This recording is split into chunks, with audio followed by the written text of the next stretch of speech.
कि 7 तरह के स्वप्न होते हैं और कौन सा स्वप्न सिद्ध होता है, कौन सा स्वप्न सही होता है और स्वप्न को किसको बताना चाहिए और किस मुहूर्त का स्वप्न कैसा सिद्ध होता है। उसी तरह ब्रह्म वैवर्त पुराण के अंतर्गत श्री कृष्ण जन्म खंड के अंतर्गत 77वें अध्याय में 32वें नंबर श्लोक पर लिख दिया श्री वेद व्यास जी महाराज कि अगर तुम सोए और सोते से अगर स्वप्न आ गया वो स्वप्न मान्य नहीं। रात्रि को सोए, रात के समय मध्याह्न में स्वप्न आ गया मान्य होगा, पर वो तुम्हें याद नहीं है, स्मरण नहीं है तब।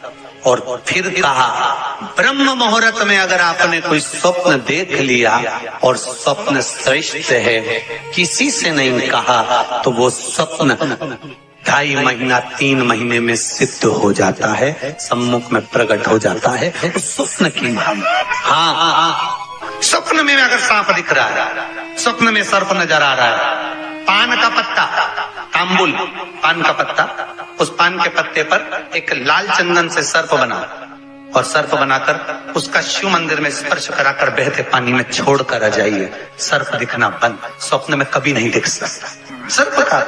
आज भी नियम है, शिव जी की बारात निकली थी, सामने से अर्थी आई थी, तब शंकर की बारात निकली थी। हिंदू धर्म की रीति है, आज भी आप कोई अच्छा काम करने जा रहे हो, सामने से अगर मुर्दा आता दिख जाए, अर्थी आती दिख जाए, समझ लेना तुम्हारा काम सफल हो जाएगा, तुम्हारा कार्य सफल हो जाएगा, समझ लेना।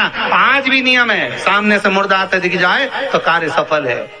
दिन में देखा हुआ स्वप्न कभी सिद्ध नहीं होता। स्वप्न में किसी मरे हुए व्यक्ति को देख लो, समझ लो कि आज कोई अच्छा काम होने वाला है। किसी अपने व्यक्ति को मरा हुआ देख लिया, समझ लेना उम्र बढ़ गई। तो इसका मतलब ये नहीं है कि तुम शमशान के पास घर बना लो।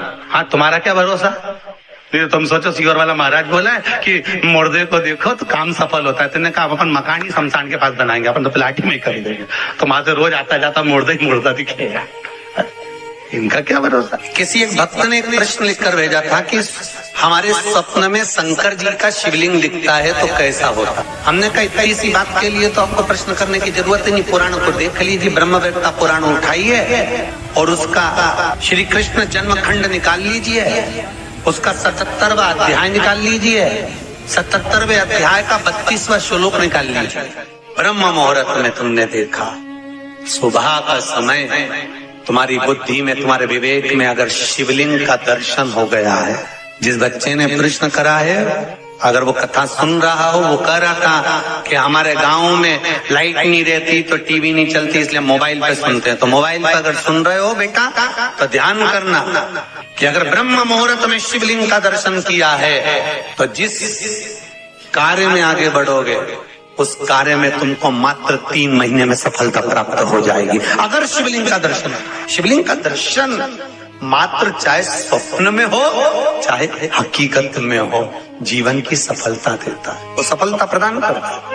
शिवलिंग का दर्शन अगर आप स्वप्न में भी कर रहे हो, शिवलिंग का दर्शन आप अगर हकीकत में भी कर रहे हो, वो आपको फल देगा। नाग नागिन का जोड़ा ही ऐसा होता है, पति जाए तो पत्नी बदला लेती है, पत्नी जाए तो पति बदला लेता है। इसलिए हिंदू धर्म की रीति है, गाड़ी के नीचे हाथ में किसी भी रूप में अगर आपसे सर्प मरा है, सर्प की हत्या हुई है, या आपने किसी के द्वारा सर्प पकड़ा कर छुड़वा भी दिया है, तो निवेदन रहता है चांदी का एक नाग नागिन छोटा सा बनाकर, छोटा सा उसको शक्कर के कलश में रखकर बांध कर शिव मंदिर में रखकर आ जाइए, उसको दे दो शिव बाबा को कि अब हमारी तरफ से हमने हाजिरी लगा दी, हमसे दुख, हमसे गलती हुई, हम क्षमा चाहते हैं। गलती मनुष्य से होती है, मानव से होती है, हो गई गलती, अब आपको साथ याद रखिए।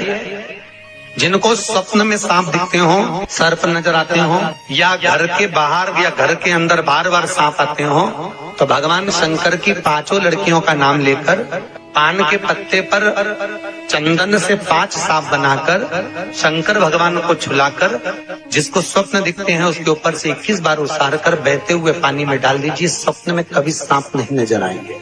जिनको रात में नींद नहीं आती हो, टेबलेट खाकर सोना पड़ता हो, रात भर नींद नहीं आ रही हो, कुछ मत करो, सोने के पहले भगवान शंकर की 5 लड़कियों का नाम 11-11 बार ले लो, पलंग पर जैसी पड़ो वैसी 11-11 बार नाम ले लो, आपको टेबलेट खाने की जरूरत नहीं पड़ेगी। ऐसी नींद आएगी कि सुबह 6 बजे भी उठना बड़ी मुश्किल से उठोगे तब उठना पड़ेगा, ऐसी चक नींद आती है। घर में सर्प आ रहा है, आस्तिक मुनि का स्मरण करिए।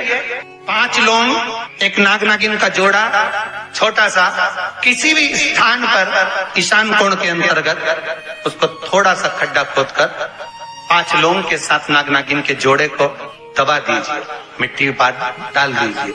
घर में जब नाग नागिन का जोड़ा आप दबाएं तब आस्तिक मुनि का नाम लेकर दबाएं, मां मनसा का नाम लेकर दबाएं, जो नागों की बहन है, उस मनसा देवी का स्मरण कर उसको डाल दें। आज भी हमारे यहाँ हिंदू धर्म नीति है, जब पहला कालम नए मकान का पहला कालम जब भराता है, उसमें तांबे के कलश में नाग नागिन रखकर, कमल गट्टा रखकर, अमर बेल रखकर, थोड़ी सी सरसों रखकर उसका पूजन कर पहले कालम के अंदर जो पहला कालम भराएगा, गड्ढे का पहला जो सरिया रखाता है, कालम भराता है, वास्तु पूजन के हिसाब से उसमें रखा जाता है। और वो तो वो उसके रखने के बाद भी जब मकान का मुहूर्त होता है तो वास्तु पूजन में नाग नागिन का जोड़ा रखाता है, वो भी उस मकान में कहीं ईशान के अंतर्गत उसको दबाया कोई। इसलिए कह देते हैं यहाँ पत्थर मत लगाना, यहाँ टाइल्स मत लगाना। पंडित जी से पूछोगे तो ब्राह्मण बता देगा, इस जगह पर टाइल्स ना लगाइए, इस जगह पर पत्थर ना लगाइए, यहाँ पर वो गोला रखा जाएगा, यहाँ पर वो नाग नागिन का जोड़ा रखाएगा वास्तु पूजन के बाद। 4 लोहे की कील नागफनी की वास्तु पूजन में चारों मकान में चारों तरफ लगाई जाती है। क्यों लगाते हैं? कि कोई दोष हुआ हो, कोई जीव यहाँ रहता हो, सर्प का निवास हो, अगर मकान बनाने में टूट गया हो, किसी का मन दुखा हो तो वो मन ना दुखे। क्षमा याचना, परम आभूषण है, क्षमा मांग लेना, परम आभूषण। गलती करो तो क्षमा मांगने में देरी ना करो, हो गई गलती हो, क्षमा है, हम क्षमा मांगो। हे शंकर, हे शंभु, हे त्रिकालदर्शी, हे कैलाशी, हे अविनाशी, क्षमा करो गलती। तेरा ही दिया मैंने खाया पिया है, तेरा शुक्रिया।